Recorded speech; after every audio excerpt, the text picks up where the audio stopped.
tous les membres des églises branches et des sanctuaires locaux, les téléspectateurs de DCN et tous les enfants de Dieu qui assistent au culte via Internet.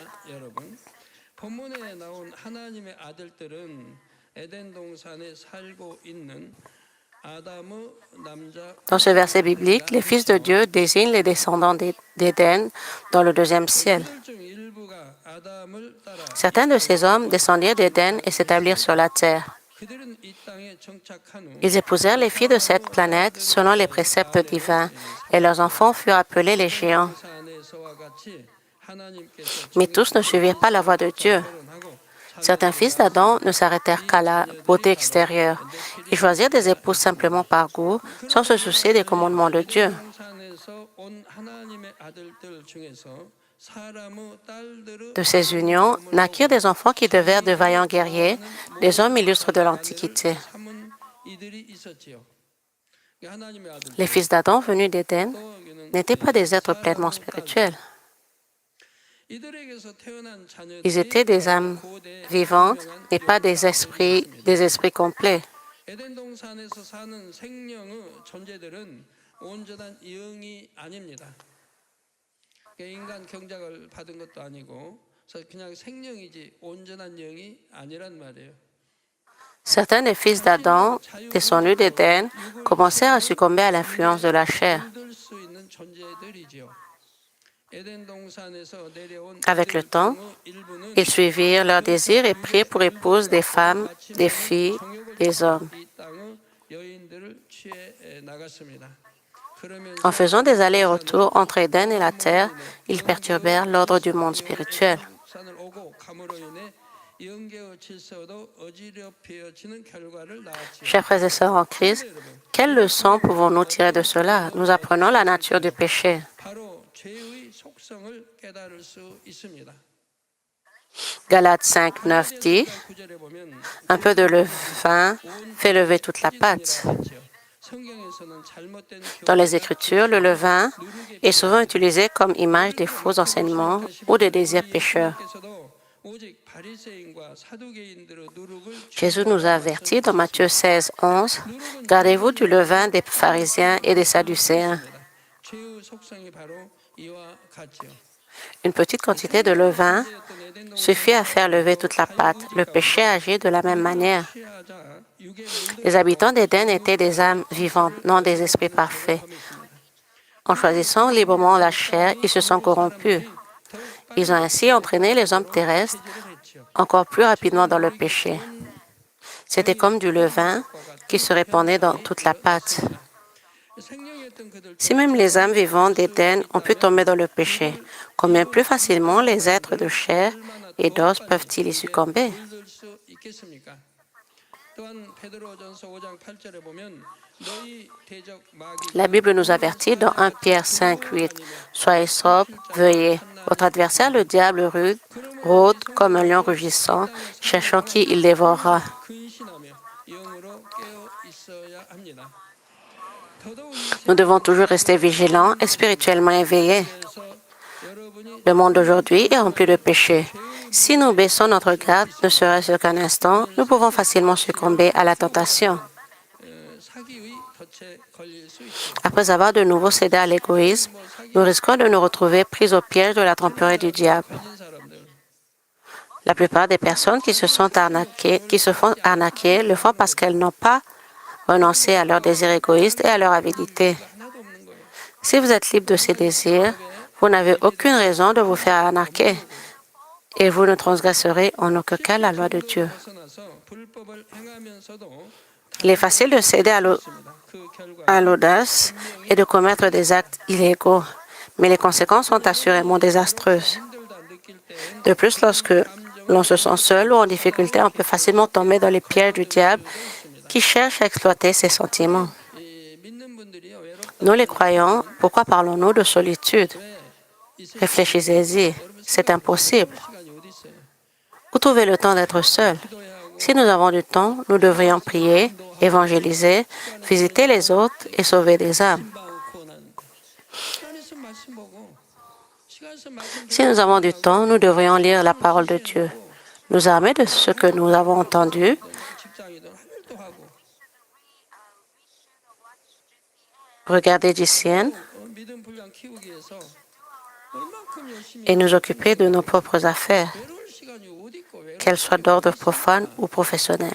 근데 외롭다는 것은 Il n'y a pas le 하나님을 temps 멀리하고 하나님 사랑하지 de se 않고 sentir seul. 세상 것 사랑하고 세상 것 취하지 못하고 세상 것 취하려고 하고 Mais la solitude 하나님과는 거리가 먼 signifie que nous nous éloignons de Dieu, que nous ne l'aimons pas, mais que nous aimons et recherchons les choses du monde. Au lieu de vivre une vie de foi détachée de Dieu, nous poursuivons des choses futiles. 범하는 경우가 생길 수도 Car nous poursuivons des choses futiles. Il peut arriver que nous retombions dans nos travers, ce contre quoi la Bible nous met si fortement en garde à ce sujet de Pierre 2,22 dit, « Il leur est arrivé ce que dit un proverbe vrai. Le chien est retourné à ce qu'il avait vomi, et la truie lavée s'est vautrée dans le bourbier. Un chien retourne à son vomissement et mange ce qu'il a vomi. Un porc, même après avoir été lavé, se recouche dans son trou immonde. 더러운 구덩이에 Il s'y roule. 튕깁니다. De nos jours, les porcs sont élevés dans des conditions d'hygiène irréprochables, mais ce n'était pas le cas autrefois. Ainsi, l'expression « il retourne dans son trou » s'applique à nous. À qui cela est-il arrivé? 구덩이에 걸어 누웠다는 말이 저희에게 응하였도다. 누구에게 응했다고요? 이처럼 이전에 회개했던 죄 Quel malheur ce serait de commettre les mêmes péchés dont on s'était repenti. 회개했다 해놓고 다시 죄를 지어서 다시 범한다고 Si vous dites vous repentir et que vous péchez à nouveau, vous êtes comme un chien ou un cochon. Vous avez beau les laver, ils retournent se vautrer dans la boue. C'est le même comportement qu'un chien ou un cochon. Vous vous repentez, puis vous péchez encore.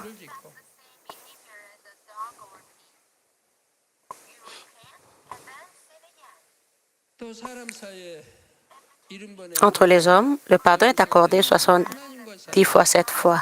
Mais devant Dieu, vous vous repentez et dites, « Je ne pécherai plus jamais. Pardonne-moi, je t'en prie. » Et puis vous recommencez devant Dieu. Vous faites une promesse au Seigneur Tout-Puissant, puis vous la rompez. « Oh, je t'avais dit de me pardonner 70 fois 7 fois. » 일곱 번에 이른 번도 용서해 주시라고 C'est vrai entre nous, les humains, mais pas avec Dieu. 하나님과는 아니 그렇습니다.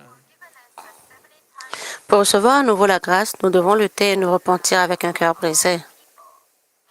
또다시 은혜를 받으려면 Tandis que d'autres sont facilement guidés par le flot de l'Esprit, traversant le rocher de la foi et atteignant la sanctification, vous ne devez pas régresser ainsi. 반석을 지나고 또 영으로 들어가는데 이처럼 퇴보하고 있어서는 안 되지. C'est pourquoi j'exhorte tous les croyants à se garder avec la vérité. 자신을 진리로 지켜 나가시기를 바랍니다. 믿음이 아직 어린 분들이라면 죄를 짓기 쉬운 환경에서 자신을 멀리 떨어뜨려 Pour ceux dont la foi est encore jeune, il est préférable de s'éloigner des milieux où le péché risque de se produire. 진리가 아니면 전하지도 않아야 합니다. Ne voyez ni n'entendez rien qui ne soit pas la vérité, et ne transmettez rien qui ne soit pas la vérité. 듣기를 즐겨 해야 하지요. Au contraire, 섰다 해도 nous devons nous réjouir de lire et d'écouter la parole de Dieu, la vérité. 경계를 Même si nous sommes fermes sur le rocher de la foi, nous ne sommes pas totalement à l'abri des tentations de la chair. Nous ne devons donc pas baisser notre garde. 이루기 위해 힘써야 하지요. Efforcez-vous d'être saints par la parole de Dieu et la prière. 로 생각하는 자는 Comme le dit 1 Corinthiens 10, 12, ainsi donc que celui qui croit être debout prenne garde de tomber. Philippiens 3, 12, 14 dit aussi, ce n'est pas que j'ai déjà remporté le prix ou que j'ai déjà atteint la perfection, mais je cours pour tâcher de le saisir, puisque moi aussi j'ai été saisi par Jésus-Christ. Frère, je ne pense pas l'avoir saisi, mais je fais une chose, oubliant ce qui est en arrière et me portant vers ce qui est en avant. Je cours vers le but pour remporter le prix de la vocation céleste de Dieu en Jésus-Christ. 하나님이 위에서 부르신 부름을 살기 위하여 쫓아가노라 했지요. 성도님들도 이러한 사도 바울처럼 낮고 낮은 자의 겸비한 마음으로 J'espère que vous tous, à l'exemple de l'apôtre Paul, aurez un cœur humble et persévérerez dans l'esprit. Ne dites pas, j'ai bien travaillé jusqu'ici, reposons-nous maintenant. J'espère que vous aborderez toujours des nouveaux défis avec cet état d'esprit. C'est le commencement. Je prie au nom du Seigneur pour que vous receviez des éloges et récompenses de Dieu le Père lorsque vous vous présenterez devant le tribunal du jugement dernier. 축원합니다. 사랑하는 Chers frères et sœurs en Christ, je vais maintenant vous expliquer plus en détail la descendance des deux groupes de fils de Dieu. Tout d'abord, les géants, descendants du premier groupe, avaient une apparence remarquable. Nés avec l'énergie des fils de Dieu, ils étaient différents des hommes ordinaires sur terre.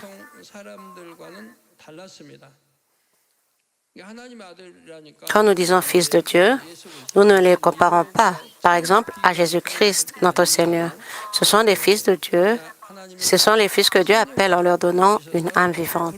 Cela est différent de l'expression « mon véritable fils de Dieu ».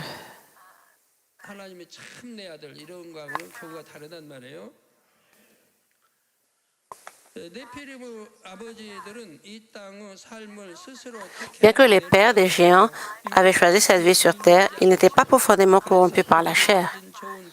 C'est pourquoi ils ont pu transmettre à leurs enfants leurs qualités, les qualités exceptionnelles des habitants du Jardin d'Éden. Les descendants du second groupe, également nés avec l'esprit des habitants du Jardin d'Éden, possédaient des qualités supérieures à celles des hommes sur terre. Par conséquent, ils se distinguaient partout et étaient considérés comme exceptionnels par le commun des mortels. De plus, certains d'entre eux possédaient une force physique et une sagesse exceptionnelle, ce qui leur valut la renommée de guerriers. Cependant, beaucoup de générations, leurs descendants ne purent naître avec de telles qualités exceptionnelles. Leurs secondes générations furent, elles, aussi rapidement corrompues par la chair. Si la première génération disparaît, 800, 900 ans, voire 1000 ans s'écoulent avant l'arrivée de la seconde. Il en va de même pour les descendants d'Adam et Ève, nés sur terre et issus de la chair.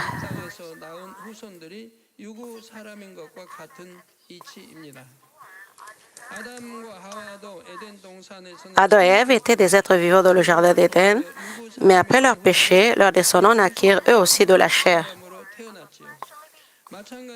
De même, lorsque les fils de Dieu et leurs enfants sont devenus des êtres charnels sur terre, leurs descendants le furent également.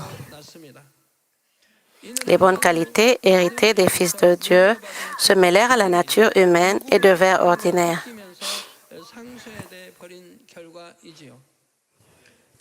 Ainsi, à partir de la troisième génération, les descendants des fils de Dieu se distinguèrent peu des autres peuples de la terre.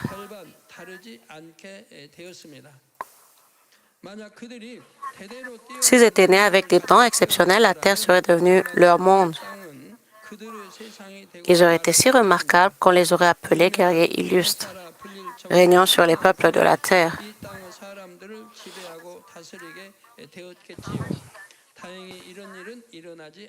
Heureusement, il n'en fut rien. Ils vécurent jusqu'à la fin de leur jour et moururent, ne laissant derrière eux que des figures légendaires dans les mémoires collectives. De plus, lors du déluge, seuls les 8 membres de la famille de Noé furent sauvés. Les descendants des fils de Dieu périrent donc eux aussi.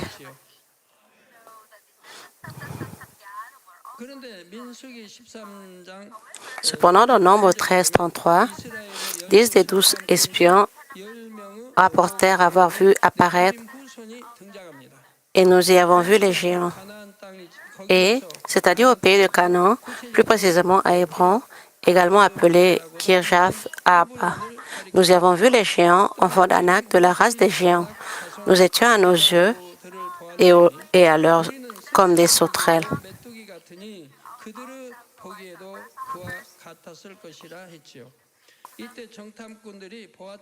Les personnes que les espions affirment avoir vues sont-elles réellement les descendants des géants? Non, les personnes qu'ils ont vues étaient des descendants d'Anak qui vivaient à Hébron. Les descendants d'Anak paraissaient forts, d'une force herculienne, et étaient considérés comme redoutables. Par conséquent, les 10 espions ont comparé les descendants d'Anak aux géants pour étayer leur dire.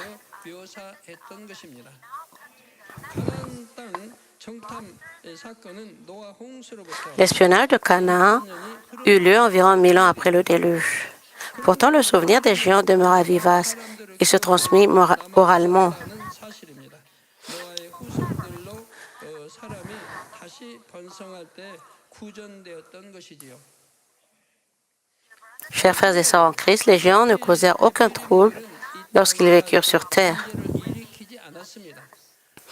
En revanche, les fils de Dieu et leurs descendants venus sur terre pour assouvir leur convoitise, y semèrent le trouble. 본문 2절에 기록된 대로 Ils, et que les filles leur furent nées, les fils de Dieu virent que les filles des hommes étaient belles, et ils en prirent pour femmes parmi toutes celles qu'ils choisirent, s'attirant ainsi la colère de Dieu. De plus, en voyageant entre la terre et le jardin d'Éden, ils menacèrent l'ordre des deux mondes. Leurs actes eurent un impact profond sur les peuples de la terre. Ceux-ci les suivirent et se joignirent à leur débauche et à leur perversité. Voilà, la situation se dégradait à ce point. Dieu fut affligé et inquiet. 사태가 이처럼 심각해지는 것을 보시고 한탄하시며 근심하셨습니다. 그리고 중대 Il prit alors une décision capitale. 내용이 바로 본문 3절에 나옵니다. 여호와께서 가라사대 Le verset 3 du sermon d'aujourd'hui le révèle. Alors l'Éternel dit, mon esprit ne restera pas toujours dans l'homme, car l'homme n'est que chair et ses jours seront de 120 ans. 즉 여호와께서 가라사 나의 신이 하나님의 신이 C'est ce que le Seigneur a dit. Alors l'Éternel dit, mon esprit ne restera pas toujours dans l'homme, car l'homme n'est que chair. 육체가 됩니다. 그럼 여러분 하나님의 신이 Dieu l'a déjà déclaré. 해야 안 해요? Réfléchissez maintenant à votre propre situation. Le Saint-Esprit est-il avec vous? 사람과 함께하지 아니하리니 Dieu affirme sans aucun doute. 됨이라 했습니다. 영혼이 사람과 함께하지 않는다고 했는데 여러분과 Mon esprit ne restera pas toujours dans l'homme. Vous pouvez répondre à votre propre question. 여러분과 어떻게 함께해요? 성령이 어떻게 여러분과 함께해요?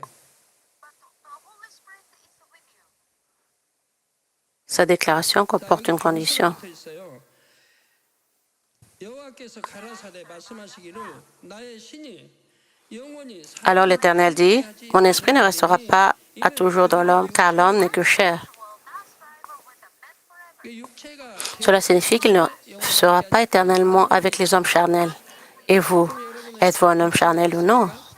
Or, en acceptant Jésus-Christ comme votre Sauveur et en recevant le Saint-Esprit, vous êtes devenu une nouvelle créature. Vous êtes devenu une nouvelle personne, une nouvelle création, une nouvelle personne. 믿는다고 하면 새로운 피조물이 돼야 되는 거예요. 구습은 다 벗어버리고 새로운 피조물이 돼야 돼요. 이게 이제 육체의 사람이 아닌 성령 받은 하나님의 아들 딸로 새로운 피조물이 되었기 Cela veut dire 때문에 성령이 함께 하시는 거예요. que vous n'êtes pas un homme charnel. 육체의 사람은 Ainsi, si vous croyez, vous devez devenir une nouvelle créature. 육체의 사람이다. 그럼 하나님 함께 하지 않아요. Alors le Saint-Esprit sera avec vous. 함께 하지 않아요. 그러니까 기도에도 응답 없는 거 아니에요. 육체의 사람이니까. Comme Dieu a déclaré, 사람이 아닌 영의 사람이다. il a dit qu'il ne restera jamais avec les hommes charnels pour toujours. 아들을 할 수 있는 사람들이라고 해봐요. 그러면 하나님이 그래도 함께 하셔서 기도하는데 응답해주고 Même si vous allez à l'église, 인도도 해주고 축복해 주신 거 보는데 si vous restez des êtres charnels, Dieu le Père ne restera pas avec vous. 육체의 사람이기 때문에 여전히 죄를 벗지 못하고 여전히 악을 벗지 못하고 여전히 이 세상과 사랑하고 짝하며 사는 육체의 사람이기 때문에 하나님 말씀에 영원히 함께하지 않는다. 그들이 회개하고 돌이켜서 이제는 Si vous êtes encore un être charnel, 영으로 돌아와야 되는 것이라 이 말이에요. 그러지 않는 이상은 영원히 함께 vos prières, vos adorations sont inutiles 예수를 구세주 영접해서 하나님의 et vous ne pouvez pas recevoir des réponses venant de Dieu le Père. 법을 쫓아 살아야 된다 이 말입니다. 내 시민권이 하늘나라에 있으므로 하나님의 하늘나라의 법을 쫓아 살아야 되는 것이라. Vous devez 계명을 지켜야 돼. rester avec Dieu, 계명도 지키지 vivre selon la parole de Dieu, la vérité, 않았어도 반석에도 못 들어잖아. et garder les commandements de Dieu. 지키지 대충 지키 Juste aller à l'église pendant longtemps, 제대로 계명 pendant 40, 말씀대로 살지 않았기 때문에 20 ans, 세상과 30 짝하고 ans, 사랑하고 살았기 때문에 cela est inutile. 여전히 육체에 행하기 때문에 하나님의 영혼이 함께 Même si vous paraissez comme étant un chrétien, et vous commettez encore des péchés 영혼이 함께하지 않는다고. en aimant le monde, 그러나 그들은 나른 120년이 되리라 Dieu le Père ne sera pas avec vous. 말씀하신 것입니다. 하나님께서는 긍휼과 자비가 많으시기에 예고 없이 곧바로 심판하지 않으시고 1차적으로 경고를 해주셨습니다. 경고의 내용은 두 가지였습니다. Et ces jours seront de 120 ans, dit-il. Dieu, plein de miséricorde et de compassion, ne les jugea pas immédiatement sans avertissement, mais les avertissa d'abord. Cet avertissement comportait deux parties. Premièrement, il dit, « Alors l'Éternel dit, mon esprit ne restera pas toujours dans l'homme, car l'homme n'est que chair. » Ici, devenu chair signifie qu'ils sont devenus des êtres vivants dans les ténèbres, sous le joug de l'ennemi, le diable et Satan. Ils sont devenus charnels. Juste comme la lumière et les ténèbres ne peuvent coexister, Dieu ne peut coexister avec ceux qui vivent dans le péché. Les fils de Dieu vivaient originellement dans le jardin d'Éden, royaume de lumière. Cependant, en venant sur terre, ils furent souillés par la chair et commirent le péché, perdant ainsi leur relation avec Dieu.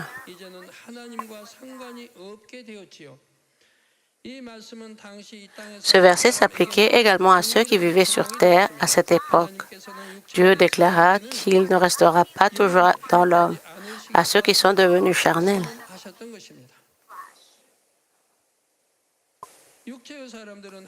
Ceux qui sont charnels ne sont pas enfants de Dieu, mais serviteurs et enfants de l'ennemi, le diable et Satan. Leur destinée ultime est la mort et l'enfer, et c'est pourquoi Dieu ne peut coexister éternellement avec eux. 2 Corinthiens 6, 14 dit, « Car quel rapport y a-t-il entre la justice et l'iniquité? Ou qu'y a-t-il de commun entre la lumière et les ténèbres? »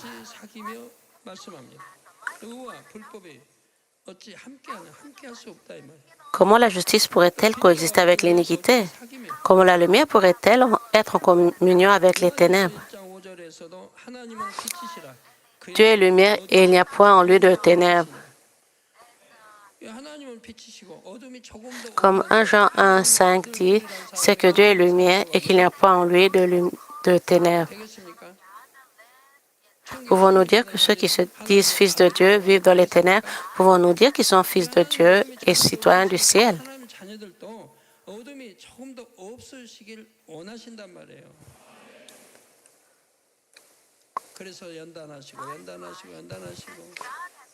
Dieu est lumière parce qu'il n'a pas de ténèbres en lui. Il veut que ses enfants puissent être libérés des ténèbres aussi. C'est pourquoi il nous purifie sans cesse. Il nous révèle les étapes de la foi, nous guidant de l'étape 1 à l'étape 2, 3, 4 et jusqu'à l'étape 5. Il est clairement dit que le royaume des cieux se conquiert par la force. Les cieux sont conquis de cette manière. Du deuxième ciel au troisième ciel, du troisième ciel au quatrième ciel et du quatrième ciel à la Nouvelle Jérusalem. Il est dit que ce n'est qu'en marchant dans la lumière que nous pouvons être en communion avec Dieu. Si Dieu est avec nous, les bénédictions afflueront. Mais s'il n'est pas avec nous, nous succomberons aux tentations de Satan. Ceux qui n'ont pas la présence de Dieu appartiennent à l'ennemi, le diable et à Satan. L'ennemi, le diable et Satan incitent les gens à pécher. Et lorsqu'ils pêchent, ils souffrent. Y a-t-il parmi vous des personnes qui se demandent, « Je semble pourtant faire preuve de diligence dans ma foi. Je semble croire en Dieu, mais pourquoi n'y a-t-il aucune preuve de sa présence? Pourquoi je ne prospère pas?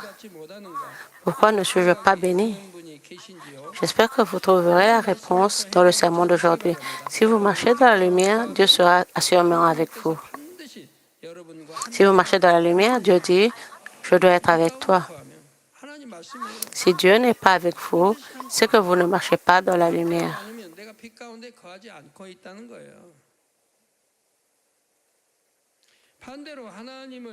À l'inverse, si vous prétendez croire en Dieu, mais que vous marchez encore dans les ténèbres, Dieu ne peut pas être avec vous. Par conséquent, si vous rencontrez un problème, commencez par vous interroger. Suis-je encore sous l'emprise de la chair? Est-ce que je vis dans les ténèbres? Vous devez vous examiner honnêtement.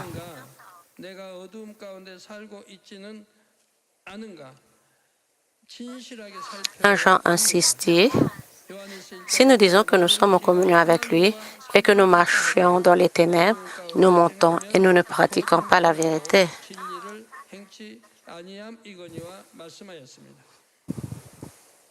Si nous prétendons être en communion avec Dieu tout en marchant dans les ténèbres, l'idée même de communion est un mensonge.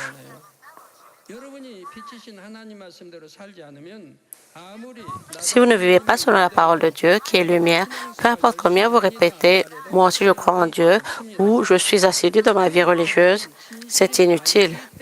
Ces confessions sont fausses.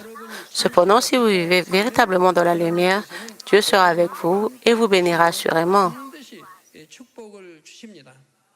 온전해지기 위한 연단을 받는 중이라 Même 해도 pendant votre processus de raffinement, pour atteindre la sanctification, la présence de Dieu se manifestera.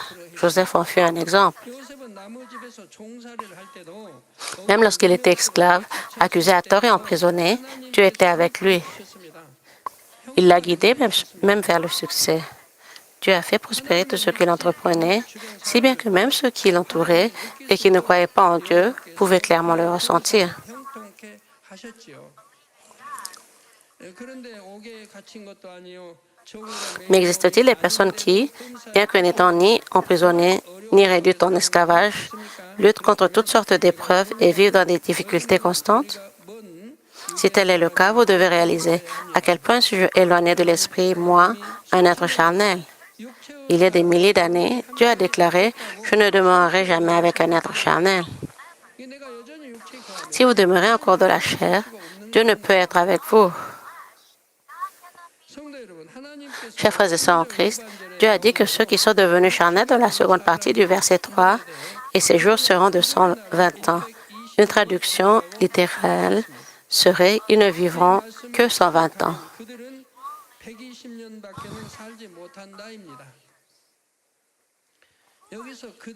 Qui sont ces îles et que signifie le fait qu'ils ne vivront que 120 ans?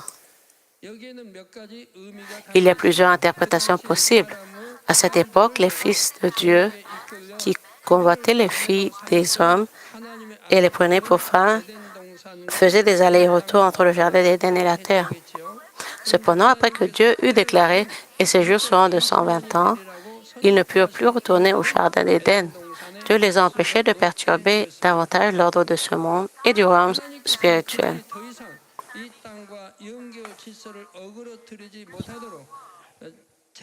De ce fait, ils tombèrent dans le royaume de la chair. S'ils avaient vécu dans le jardin d'Éden, leur vie aurait été éternelle. Mais après leur transformation en être charnel, elle devint limitée. Ce changement d'espérance de vie s'est également produit chez les hommes charnels sur cette terre. L'espérance de vie qui dépassait 900 ans ne fut pas soudainement réduite à 120 ans, mais progressivement. Le récit dans Genèse 11, 10 à 25 le prouve.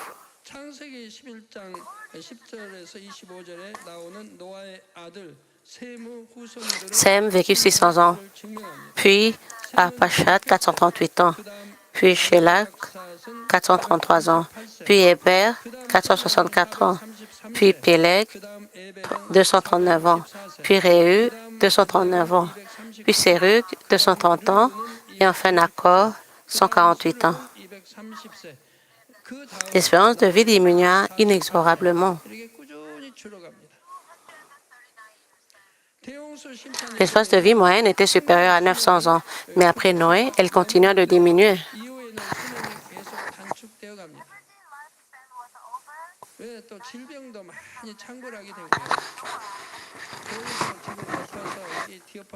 Pourquoi? Les maladies se propageaient rapidement. Imaginez le désastre causé par l'inondation. Recouvrant la terre de cette manière, l'eau était polluée et bien plus encore, lors d'une inondation, même les gouvernements s'inquiètent de la propagation des maladies. Ils désinfectent donc sans relâche tous les lieux, car les maladies se propagent très rapidement. Si une grande inondation survenait, à quel point la terre serait-elle souillée? Tous ces arbres et autres végétaux sur la montagne seraient emportés et pourriraient. Les maladies se propageraient rapidement et l'espérance de vie diminuerait inévitablement.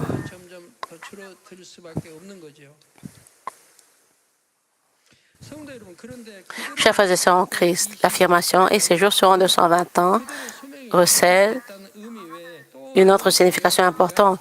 Au-delà de la simple réduction de la durée de vie, il aurait pu vivre 110 ans ou 130 ans, mais Dieu a dit qu'il vivrait 120 ans. Pourquoi a-t-il précisé 120 ans? Le nombre 120 contient le nombre 12, qui signifie le nombre de la lumière. Ainsi, la fixation par Dieu de leur jour à 120 ans porte la signification spirituelle de séparer la lumière des ténèbres. Cela signifie, je tracerai une ligne entre ceux qui appartiennent aux ténèbres et à la chair, et je les empêcherai de retourner dans le royaume de la lumière.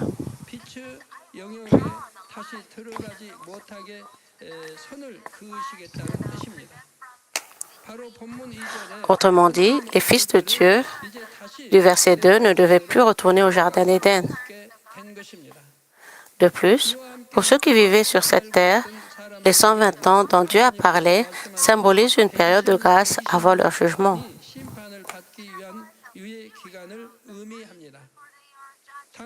À cette époque, le péché humain était répandu sur terre.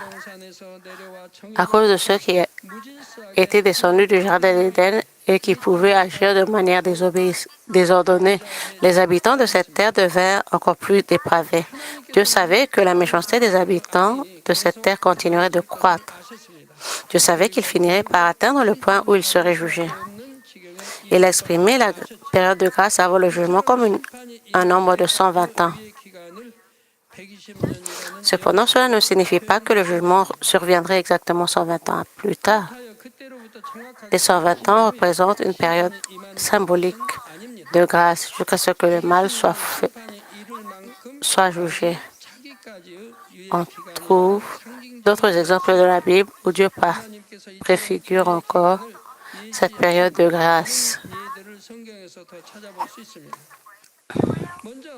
Tout d'abord, dans Genèse 15, 16, Dieu dit à Abraham, « À la 4e génération, ils reviendront ici, car l'iniquité des Amoréens n'est pas encore à son comble. » Cela signifie que les descendants d'Abraham, les Israélites, retourneraient en Canaan après avoir vécu en Égypte, mais seulement après 4 générations. En effet, le péché des Amoréens, vivant près alors en Canaan, n'est pas encore à son comble. Cependant, après 4 générations, leur péché se serait accumulé jusqu'à la destruction.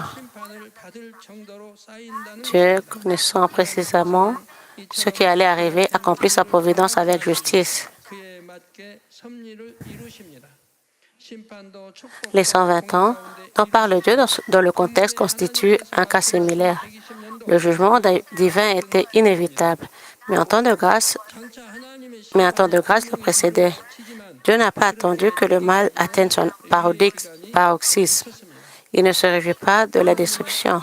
Il désire que les hommes se détournent de leur péché et trouvent le salut.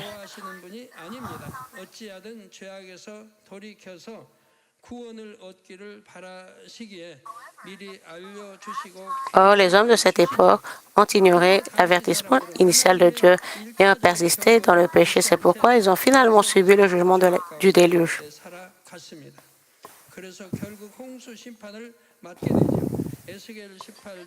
Ézéchiel 18, 21, 23 dit, « Si le méchant revient de tous les péchés qu'il a commis, s'il observe toutes les lois et pratique la droiture et la justice, il vivra, il ne mourra pas. Toutes les transgressions qu'il a commises seront oubliées. Il vivra à cause de la justice qu'il a pratiquée. Ce que je désire, est-ce que le méchant meure, dit le Seigneur, l'Éternel. N'est-ce pas qu'il change de conduite et qu'il vive? »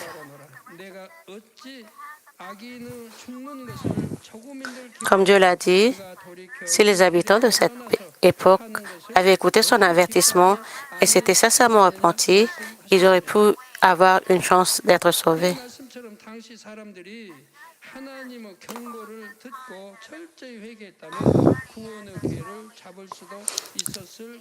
Les habitants de Ninive, dans le livre de Jonas, en sont un bon exemple. À leurs yeux, Jonas était un prophète en terre étrangère en Israël. Pourtant, ils n'ont jamais ignoré son avertissement concernant le jugement. Lorsqu'ils ont entendu Jonas crier, encore 40 jours, et Ninive est détruite, ils ont cru en Dieu et se sont immédiatement repentis.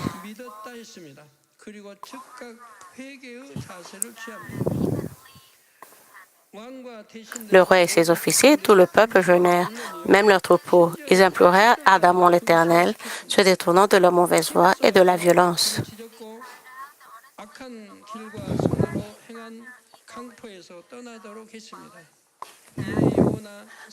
Jonas 3:10 dit, Dieu vit qu'ils agissaient ainsi et qu'ils revenaient de leur mauvaise voie. Alors Dieu se repentit du mal qu'il avait résolu de leur faire, et il ne le fit pas.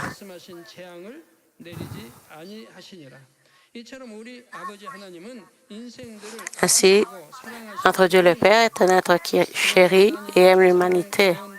Cependant, même si Dieu offre aux hommes des occasions, Dieu offre aux hommes des occasions de se racheter par amour. S'ils persistent dans le péché, le jugement viendra inévitablement. C'est pourquoi Dieu décida finalement d'envoyer le déluge au temps de Noé. Je continuerai la prochaine fois. Prions pour ce sujet du message. 아무리 영적으로 출중한 존재라 해도 스스로 자유의지 가운데 육을 취하면 결국은 육에 물들게 되고 나아가 적은 누룩이 온 떡덩이에 번지듯 영육간의 질서를 어지럽히게 되는 것을 알게 되었나이다. 그러므로 들은 말씀을 통해 우리가 육의 사람들의 죄의 속성이나 그 현상들을 깨우치는 것뿐 아니라 나아가 진실한 그리고 참된 신앙생활을 위한 영적인 경계로 삼아 늘 깨어 근신하는 우리의 신앙이 될 수 있도록 축복해 주시옵소서. 감사드리옵고 우리 주 예수 그리스도 이름으로 기도하옵나이다. Merci, nous avons ainsi prié au nom de notre Seigneur Jésus-Christ. Amen. Nous allons recevoir la prière pour les malades du pasteur émérite sur l'écran. S'il vous plaît, posez vos mains sur vos parties malades ou faibles de votre corps. Si vous n'êtes pas malade, s'il vous plaît, posez votre main sur votre torse pour recevoir cette prière et les réponses et les bénédictions par la foi. Alléluia, Dieu Tout-Puissant, notre bien-aimé Père. S'il te plaît, impose tes mains sur tous les croyants qui reçoivent cette prière maintenant. Montre tes œuvres qui transcendent le temps et l'espace à ceux qui reçoivent cette prière via DCN, Internet et la télévision par satellite dans les églises branches et les sanctuaires locaux, ainsi qu'à tous les autres enfants de Dieu dans le monde. Donne-leur la foi pour croire de tout leur cœur. Chasse les pensées négatives et les doutes et chasse tous les tests et épreuves. De la tête aux pieds, tous les entrailles, articulations, nerfs, tissus et cellules. Quelle que soit la partie malade, brûlez avec le feu du Saint-Esprit et la lumière originelle. Au nom de Jésus-Christ, je commande à l'ennemi, le diable et Satan, que toutes les maladies, germes et virus et infirmités disparaissent, que la lumière soit. S'il te plaît, brûle toutes leurs maladies terminales et incurables avec le feu du Saint-Esprit. Chasse toutes les maladies endémiques dont la malaria, le paludisme. Toutes les maladies contagieuses, y compris le rhume, la grippe et la fièvre, disparaissaient. Protège-les de toutes sortes de germes et de virus. Guéris-les de toutes sortes de cancers, de l'estomac, du poumon, du foie, du sein, de l'utérus et de l'intestin. Le sida, la leucémie, l'apoplexie cérébrale, l'hypertension et l'hypotension artérielle, le diabète, les problèmes de thyroïde, les maladies cardiaques, pulmonaires et maladies de femmes, ainsi que toutes les inflammations disparaissaient. Guéris-les de la polio, des accidents vasculaires cérébraux, de l'arthrite et des hernies discales, maux de dos, maux de tête, névralgie, et toute autre maladie disparaissait. Épilepsie, autisme, dépression, névrose et autres maladies mentales disparaissaient. Toutes sortes de paralysie, soyez déliés, levez-vous, marchez et sautez. Que les yeux puissent bien voir, que les oreilles puissent bien entendre, que les aveugles voient, les sourds entendent et les muets parlent. Guéris-les des séquelles de toutes sortes d'accidents, restaure leurs os brisés. Restaure-les des brûlures, permet que la chaleur et l'association de brûlures disparaissent. Père, qu'il ne reste aucune cicatrice. Soyez purifiés de toutes sortes de dépendances à la drogue, d'empoisonnement et de toxicomanie. Permet que les nerfs, tissus et cellules mortes soient régénérés. Redonne vie aux morts. Donne-leur la bénédiction de la conception. Recevez la bénédiction de la conception. Au nom de Jésus-Christ, je commande à l'ennemi, le diable et Satan, aux maîtres de la puissance de l'air, aux forces maléfiques des lieux célestes et à leurs serviteurs, disparaissez. Disparaissez, esprit mauvais, impur, de fausseté et trompeur, esprit de séparation et toutes les forces des ténèbres. Délai les liens des ténèbres, ténèbres disparaissaient, que la lumière soit. Dieu le Père, donne-leur la force de s'écrier de la prière et la puissance de se débarrasser des péchés et de se sanctifier. Comme leurs âmes prospèrent, que tout aille bien pour eux et que leur famille soit évangélisée. Protège-les de toutes sortes d'accidents et de catastrophes tout au long de cette semaine et bénis-les pour qu'ils mènent une vie prospère sans aucun problème. Avec les feux ardents du Saint-Esprit, de l'armée céleste et des anges, et avec des yeux ardents, protège tous tes enfants, leurs familles, leurs lieux de travail et leur commerce. Donne aux étudiants la sagesse et la compréhension, et donne-leur l'enthousiasme et la ferveur pour étudier ardemment. S'il te plaît, garde leur cœur et leur pensée des choses du monde, et permets qu'ils puissent aimer Dieu avec plus de ferveur.